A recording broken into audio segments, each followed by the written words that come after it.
Welcome back to my channel, and in today's tutorial we are going to make this watermelon slice bag. It's a very small bag. That's about the size of my hand. I'm not used to that size of bag, honestly, but it's great if you just want to bring the bare essential with you and not all the crap that we can accumulate in our own bags. I have a lot of crap, and this is perfect. The strap is going to be very easy to make because I'm lazy and I don't like straps, so very easy to make. And yeah, there's a few things I would have made differently, so I'm going to talk to you about it right now. First off, use fusing. Fusing is important, and I forgot because I'm an idiot. I knew this, but I forgot, and it would make a huge difference on how your bag will look. Also, I used fabric glue to attach the lining to the outside, and I used the Gutermann HT2 fabric glue. I love that fabric glue, but yeah, use it just on the tape of the zipper because it's going to bleed through, and I don't know if you're going to see it, I don't know, but it left a mark that I can't take off. So yeah, careful if you're using this glue. I've never used any other glue, so I don't know how they would react, but that's how I did with this one. It's a shame, just at the end it's like, no, it's ruined. Why? Yeah, I don't know. Yeah. If you don't want to use it as a bag, it's not a problem. You can take these little loops out and you can use it just as a clutch, and if you want you can use it as a pencil case for back to school because it's small enough to put your pens in. So 3-in-1 tutorial today. So let's get started. Alright, so we are going to start with the lining, and you're going to have 2 body pieces and 1 yoke piece. The pattern is available in my Facebook page, so I'm going to put a link down below for you. And what you're going to do is take one of the body piece and the yoke and put them right sides together and pin them at the curve of the body. On the pattern you will have notches on the middle of the pieces, and that's to help you out. They need to match up with one another, and it's to help you out pin the whole thing evenly.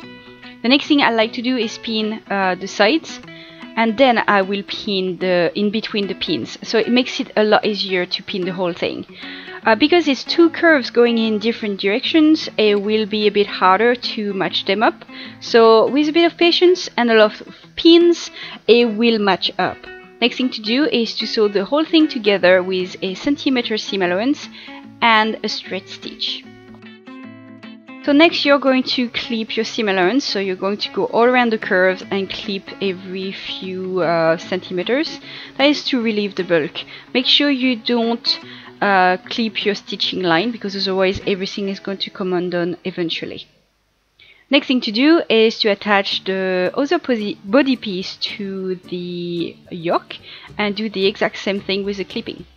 So moving on to the outside of the bag, so you should have a green piece as a yoke, and I cut those kind of snake-like type thing in a light green felt, and I'm going to place it on the outside of the yoke. It's just to add a bit more texture. It's optional, you don't have to do it if you don't want to, but if you want to add anything at all, this is the time to do it. After it will be a bit too late. So I'm placing them on, and then I'm going to sew them onto the yoke, and that's how it looks like when it's all sewn together.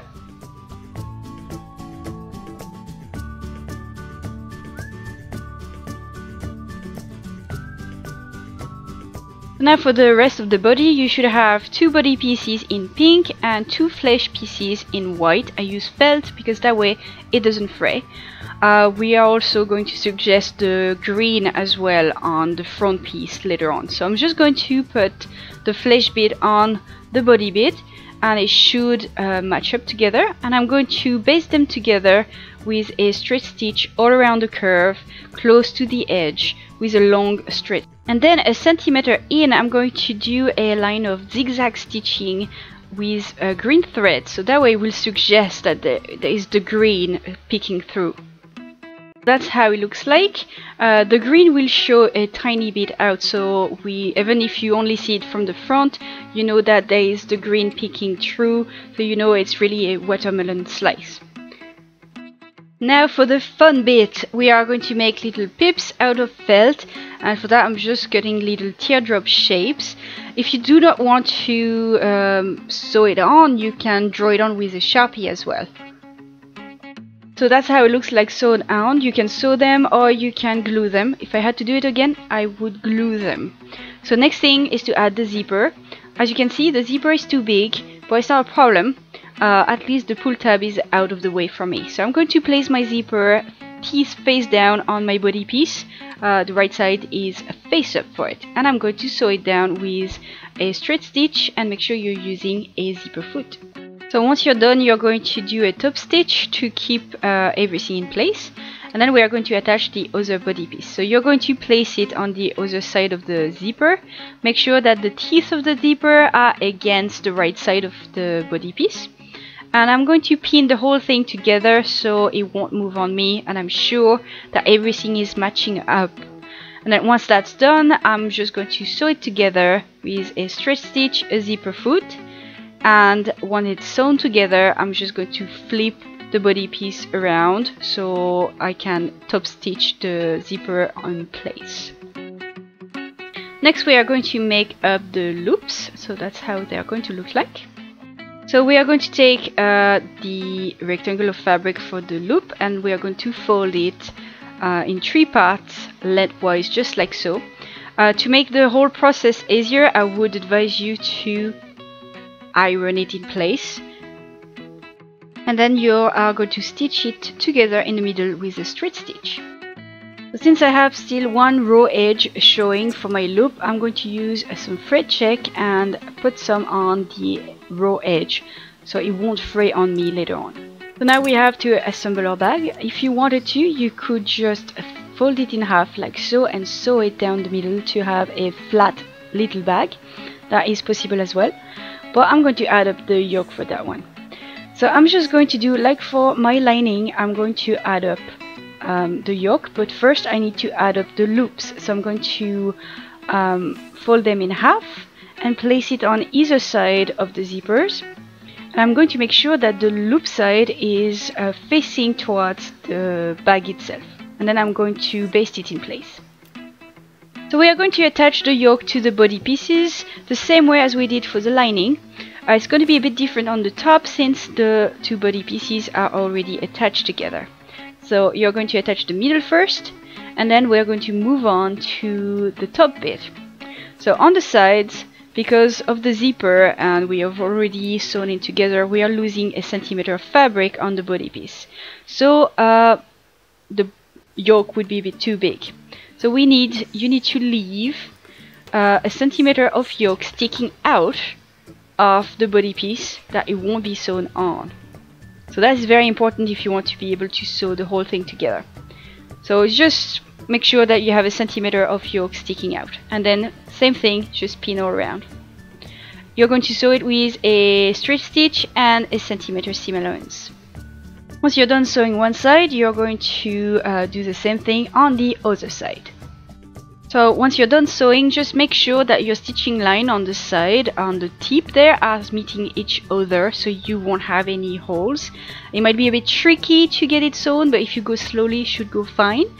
And then what we're going to do is relieve bulk. So we are going to clip the seam allowance all around, but we are also going to clip the top as well, because there is too much fabric plus the zipper and everything. So just clip your seam allowance and relieve a bit of that bulk there with trimming, with a bit of trimming. So make sure you don't clip your stitching line. Now we're going to put the lining into the bag. So to make it easier, you're going to iron up your seam allowance inwards the bag, just like so, a centimeter in. So that way it's a lot easier to put together. So then you're going to insert your lining into the bag, and you're going to apply glue to the fold that you just created on this seam allowance. My glue for some reason is all dried up on the nozzle, so I cut it up to get the glue, and then I used a screwdriver to apply it, but I'm sure you'll do a much more classy job than I do, because this is certainly not classy, but that's all I had. I'm going to let that glue go a bit tacky because it works best when it goes tacky on this one. I don't know about other fabric glue since it's the only one I've ever used. And I'm going to press this glue side to the tape of the zipper. Please tape on the zipper, not on the fabric itself, because it might bleed through and not go away. That's what happened to me. And make sure you don't put glue on the teeth of your zipper, because otherwise you won't have a functioning bag at all. Which I did, by the way, so yeah, it's not fun to try to get glue off the teeth. So that's how it looks like when it's all glued together. So let's move on to the last bit, which are the straps. So for the strap you can use some anorak cord or piping cord. So I used anorak cord. I could not find the exact same shade of pink as my bag, but I don't think it's too noticeable. I'm going to get it through the loop of the bag and bring the end with the rest of the cord. And you're going to take your needle and thread, make a double knot at the end, and we are going to start by putting the needle through one end from the inside so the knot is hidden, and then go through the cord, through the two pieces of cord a few times. And then we are going to start wrapping around the two cords with the thread. I think it would work a lot better with embroidery thread. It would look a lot prettier. Once you're happy on how much you have wrapped your thread around your cord, you're going to go through the two pieces of cord with your needle a few times and then make a knot, and then you can cut your thread, and then the excess cord sticking out you can cut it as well. And that's it for today's tutorial. I hope you enjoyed it. Yeah, I know, I'm a very awkward model. Not going to make a career in modeling, I think. But if you enjoyed this video, why not giving it a thumbs up? And if you're not already, you can subscribe for more. I have all my link for my social media down in the description box below. So make sure to add me on Tumblr, Twitter, Instagram, and all that jazz. And I'll see you in the next video. Bye bye!